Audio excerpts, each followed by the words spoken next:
नमस्कार। आज हम पढ़ने वाले हैं हिंदी पेडागोजी में चैप्टर 2 को। चैप्टर 2 में हम समझेंगे भाषा से शिक्षण और सूत्र के बारे में, यानी कि भाषा के शिक्षण क्या होते हैं और इसके सूत्र क्या होते हैं, इसके बारे में समझेंगे। इससे संबंधित सीटेट में क्वेश्चन पूछे जाते हैं। तो चलिए स्टार्ट करते हैं और समझते हैं भाषा शिक्षण और सूत्र को। ठीक है, ये हिंदी के पेडागोजी में चैप्टर दूसरा है। इससे पहले हम एक चैप्टर भाषा विकास के बारे में हम लोगों ने समझा था। अब हम समझेंगे इसमें भाषा शिक्षण और सूत्र के बारे में। ठीक है, तो चलिए स्टार्ट करते हैं और समझते हैं। तो भाषा शिक्षण के प्रमुख विधियां कौन कौन से हैं, इसको हम पहले देख लेते हैं, फिर इसको बारी बारी से हम समझेंगे। ठीक है, तो भाषा शिक्षण में पहली विधि आती है व्याकरण विधि, दूसरी है व्याकरण अनुवाद विधि, इसके बाद प्रत्यक्ष विधि, उसके बाद सम्मिश्रण विधि, इसके बाद अगला आता है संप्रेषण परक विधि, और इसके बाद अगला निगमन विधि, उसके बाद लास्ट आगमन विधि। ठीक है, तो ये विधियां जो है प्रमुख विधियां हैं। इसके और कुछ विधियां हैं, लेकिन जो प्रमुख विधियां हैं उसको हम भाषा शिक्षण में पढ़ेंगे। ठीक है, तो चलिए इसको बारी बारी से हम देखते हैं। पहले हम देख लेते हैं व्याकरण विधि को। ठीक है, तो पहला है व्याकरण विधि। व्याकरण विधि क्या है कि जब हम कोई भाषा पढ़ते हैं, जैसे हिंदी हो गया, इंग्लिश हो गया, तो कैसे बोलना है, किस रूप में बोलना है, उसको बताने के लिए हम व्याकरण विधि का प्रयोग करते हैं। ठीक है, तो इसको देख लेते हैं अच्छी तरीके से। तो इस विधि के अंतर्गत अन्य भाषा के नियमों को कुछ शब्दों के साथ सिखाया या याद कराया जाता है। यानी कि जो व्याकरण विधि है, इस विधि के तहत जो अन्य भाषाएं होती है उसके नियमों को, कुछ शब्दों को सिखाया जाता है और उसको याद कराया जाता है। ठीक है, व्याकरण विधि में। ठीक है, इसके बाद शब्द समायोजन या व्याकरण नियमों के आधार पर अभ्यास कराया जाता है। यानी कि जो शब्द या जो हम व्याकरण के नियम है उसको हम बतलाते हैं, बच्चों को बतलाते हैं, उसको इसका आधार बना के उनको अभ्यास कराने की प्रयास किया जाता है। जैसे मान लीजिए कि कोई शब्द बोलना है, राम खाना खाता है, तो राम जो खाना खाता है, खाना पहले नहीं बोल सकते, खाना राम खाता है ऐसा नहीं बोलते हैं, राम खाना खाता है। तो ये जो है बनाया गया है एक नियम के अनुसार, हर चीजों हर शब्दों का प्रयोग किया जा रहा है, कि पहले राम आएगा उसके बाद खाना खाता है, इस तरीके से इसको सजाया जा रहा है। तो ये व्याकरण के विधि के तहत आता है, इसी को हम व्याकरण विधि कहते हैं। यानी कि जो शब्दों का वाक्य होता है, उन वाक्यों को क्रम ढंग से अच्छी तरीके से सजाना ही व्याकरण विधि कहलाता है। इसी विधि के तहत बच्चों को भाषा बोलने या उसके नियमों को सिखाया जाता है, तो इसी को हम व्याकरण विधि कहते हैं। ठीक है, इसके बाद अगला है व्याकरण अनुवाद विधि। व्याकरण अनुवाद विधि क्या है कि यह विधि 19वीं शताब्दी के अंत तक परंपरागत ट्रेडिशनल और मान्य विधि के रूप में प्रचलित रही। यानी कि जो व्याकरण अनुवाद विधि है 19वीं सदी में इसका बहुत प्रचलन रहा। ठीक है, और ये परंपरागत रूप से इसका प्रचलन 19वीं सदी तक समान रूप से चलता रहा। ठीक है, लेकिन इसमें क्या होता है कि इसमें व्याकरण और अनुवाद दो विधियां परस्पर संयोजित होती है। यानी कि जो व्याकरण अनुवाद विधि है, इसमें दो विधियां जो है परस्पर संयोजित होती है। वो कौन कौन सी विधियां हैं? इस विधि में बच्चे लक्ष्य भाषा पढ़ना लिखना तो सीख जाता है, लेकिन बोलने की ज्यादा अवसर नहीं मिलता है। यानी कि जो व्याकरण अनुवाद विधि है, इसमें क्या होता है कि जो बच्चे को भाषा सिखाई जा रही है, लक्ष्य भाषा यानी टारगेट जो भाषा है, यानी कि जिसको सीखना या बोलना है, उसमें बच्चे लिखना और सीखना, लिखना और भाषा को पढ़ना का अवसर उनको मिलता है, लेकिन बोलने का अवसर नहीं मिलता है। जैसे मान लीजिए कोई भाषा सीख रहे हैं, जैसे हम हिंदी कोई भाषा सीख रहे हैं या इंग्लिश कोई भाषा सीख रहे हैं, तो इंग्लिश की भाषा को हम पढ़ ले रहे हैं और उसको लिख भी रहे हैं, लेकिन उसको जब तक बोलने का अवसर नहीं मिल पाएगा, वो अच्छी तरीके से बच्चा उसको बोल नहीं पाएगा और अच्छी तरीके से अपनी भावनाओं को व्यक्त नहीं कर पाएगा। ठीक है, तो इस विधि में बच्चे मातृभाषा में अनुवाद के माध्यम से लक्ष्य भाषा को सिखाई जाती थी। यानी कि जो इसमें भाषा थी, जो व्याकरण अनुवाद विधि, उस भाषा को अपनी मातृभाषा में बताया जाता था। मान लीजिए किसी का अंग्रेजी है, अंग्रेजी को मान लीजिए कि रन, जैसे रन अवे मतलब कि दौड़ना या भागना उसको बोलते हैं, तो अपनी भाषा में जो उसकी मातृभाषा है, उस भाषा में उसको वो शब्दों का उच्चारण करके उसका अर्थ बताया जाता था। ठीक है, जैसे मान लीजिए इंग्लिश का कोई शब्द है, तो उस शब्द को हिंदी में अपनी मातृभाषा में उसको बताएंगे, फिर बताएंगे कि इसका ये शब्द अपनी भाषा में बोला जाता है, तब बच्चे उससे रिलेट कर पाते हैं। लेकिन इस भाषा में क्या कमियाँ थी कि इसमें लिखना और पढ़ना बच्चे सीख जाते थे, लेकिन इसको बोलना इसमें अवसर नहीं मिल पाता था। यानी बच्चों को इस भाषा में बोल नहीं पाते थे, और बोल नहीं पाएंगे कोई भी भाषा तो उसको अच्छी तरीके से हम अपनी भाषा अपनी भावनाओं को व्यक्त नहीं कर पाएंगे, जिससे वो ज्यादा दिन तक नहीं चल पाएगा। ठीक है, इसका मूल रूप था कि इसमें बच्चे लिखना और उसको भाषा को पढ़ना जानते थे, लेकिन बोल नहीं पाते। ठीक है, और जो भाषा यानी कि जो लक्ष्य भाषा बोली जाती थी, उसमें अपनी मातृभाषा का प्रयोग किया जाता था। यानी जो शब्दों को बताया जाता है, जैसे मान लीजिए कोई भाषा सीख रहे हैं, जैसे चाइनीज कोई भाषा सीख रहे हैं, तो चाइनीज की जो भाषाएं होती है वो अपनी मातृभाषा में उसको पहले बताया जाता था कि लिखना को, पढ़ना को, खाना को क्या बोला जाता है चाइनीज में। ये अपनी मातृभाषा के द्वारा बताया जाता है, बच्चे उसको समझते हैं, लेकिन इसमें बच्चे बोल नहीं पाते। इसके बाद अगला है प्रत्यक्ष विधि यानी डायरेक्ट मेथड। डायरेक्ट मेथड क्या है कि व्याकरण अनुवाद विधि की अनेक सीमाओं के कारण प्रत्यक्ष विधि का आविर्भाव हुआ। यानी कि व्याकरण विधि में बच्चे बोल नहीं पाते थे, लिख पाते थे, पढ़ पाते, लेकिन बोल नहीं पाते थे। उसी कमियों के चलते ये प्रत्यक्ष विधि का उद्भव हुआ, आविर्भाव हुआ। ठीक है, इसमें क्या होता था कि इसमें मौखिक वार्तालाप विधि भी कहा जाता था। यानी कि इसको अब मौखिक वार्तालाप माने कि बातचीत के द्वारा बच्चों को समझाया जाता था। अपनी बातों को बोलकर बच्चों को समझाया जाता था, और बात करके बच्चों को समझाया जाता था। यानी इसमें बात करने और बोलने पे ज्यादा फोकस दिया गया। ठीक है, इस विधि में क्या होता था कि बच्चे से अगर टीचर कोई भाषा समझाना चाहता हो तो ज्यादातर बोलने का प्रयास करता था। ठीक है, इसमें क्या होता था कि जो मातृभाषा है उसका प्रयोग ना करके जो भाषा ही सिखाई जा रही है उसी भाषा को उस भाषा में बोले जाते थे। मान लें कि इंग्लिश सिखाई जा रही है, तो इंग्लिश जो भाषा हम सिखा रहे हैं वो इंग्लिश में ही बच्चों को समझाया जा रहा है, और इंग्लिश में ही उसको बताया जा रहा है, उदाहरण लेके चाहे अन्य चीज है। ठीक है, तो बोल बोल कर इस भाषा में प्रत्यक्ष विधि में डायरेक्ट मेथड में बताया जाता है। ठीक है, और इस विधि में बच्चे मातृभाषा का प्रयोग नहीं किया जाता था, केवल लक्ष्य भाषा के आधार पर आधार बनाया जाता था।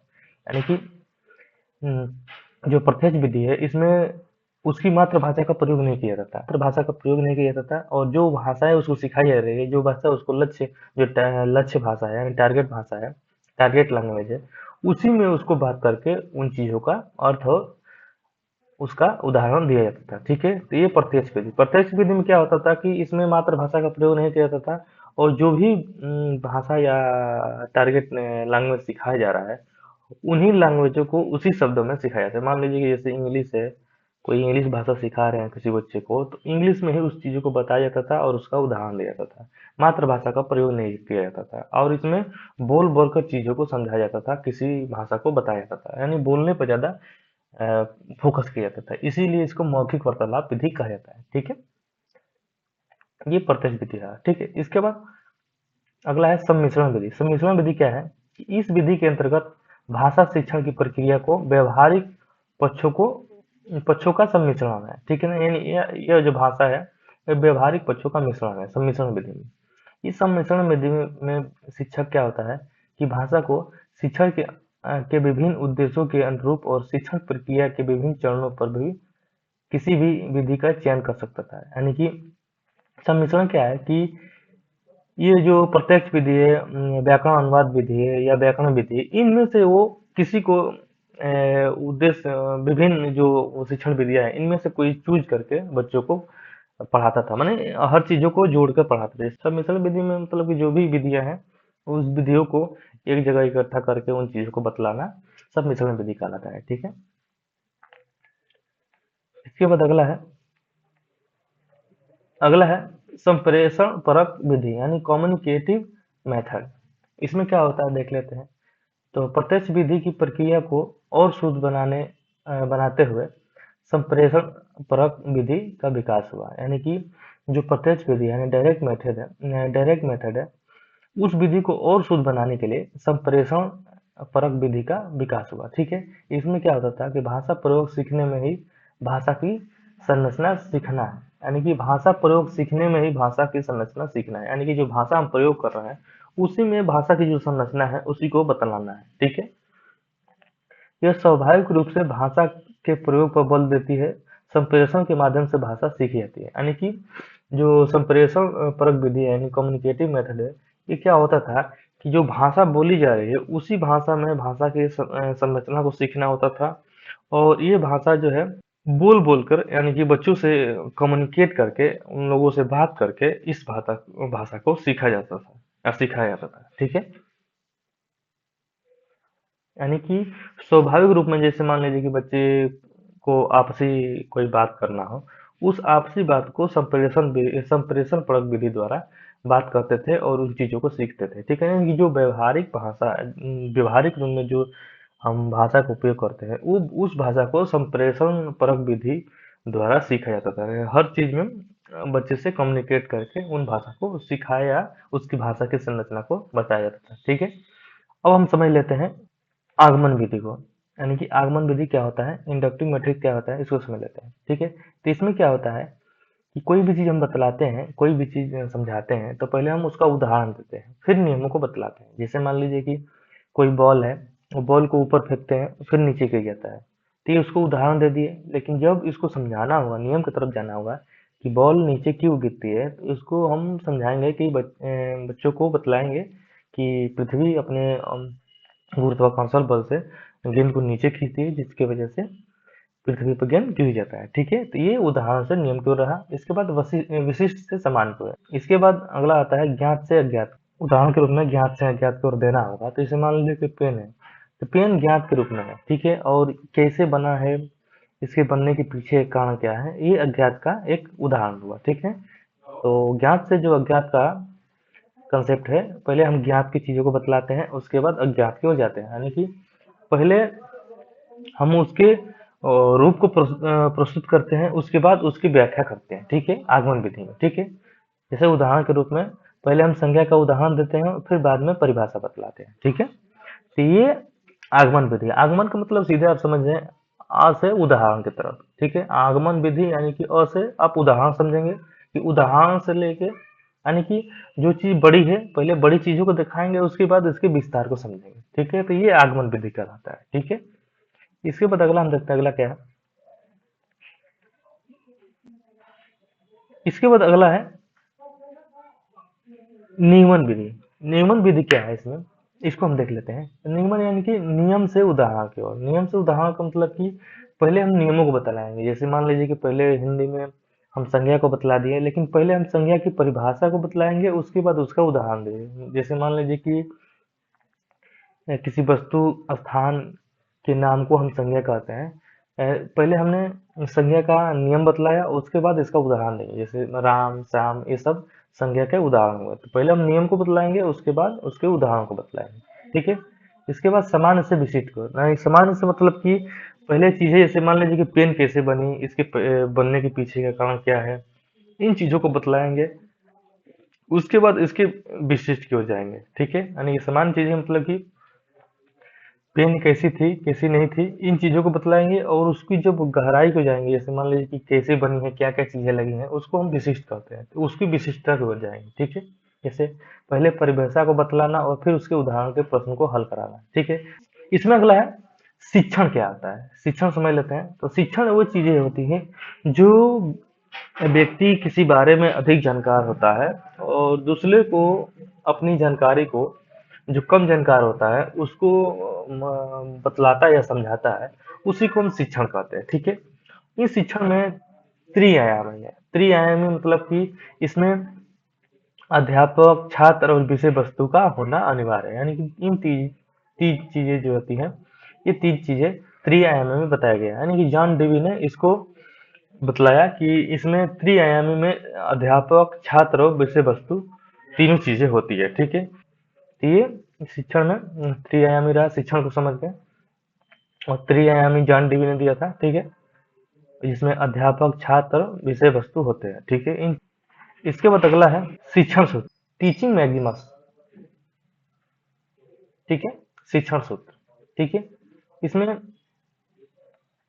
तीन तरह के शिक्षण सूत्र है।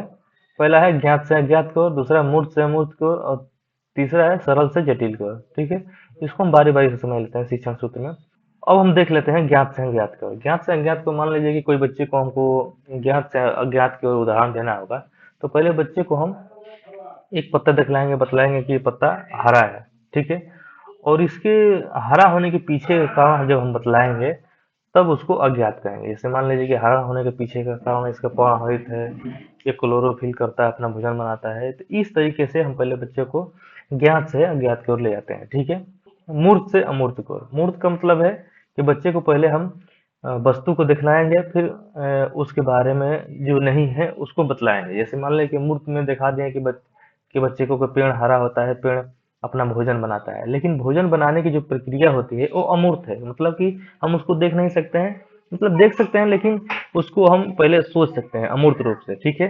जैसे मान लीजिए कि पेड़, जमीन में जो जड़ होते हैं वो जमीन जमीन में जड़ें जाइलम द्वारा पेड़ पौधे के खनिज पहुंचते हैं और पेड़ पौधे तक पहुंचते हैं। तो इस तरीके से पेड़ पौधे हरा भरा और अपने आप को मजबूत कर पाते हैं। तो ये मूर्त से अमूर्त की ओर उदाहरण रहा, ठीक है। इसके बाद अगला है सरल से जटिल की ओर। सरल से जटिल की क्या होता है कि सरल से जटिल की ओर क्या होता है कि कोई चीजें पहले हम उसको सरल रूप से करते हैं। जैसे मान लीजिए कोई गेंद है, तो गेंद को हम अपने हाथों से खेलते हैं, लेकिन जब इसको जटिल प्रक्रिया बनाएंगे तो हम जब उस गेंद को किसी साइकिल के द्वारा खेला जाता है उस खेल को, तो वो जटिल हो जाती है। तो ये चीजें सरल से जटिल की ओर होती है, ठीक है।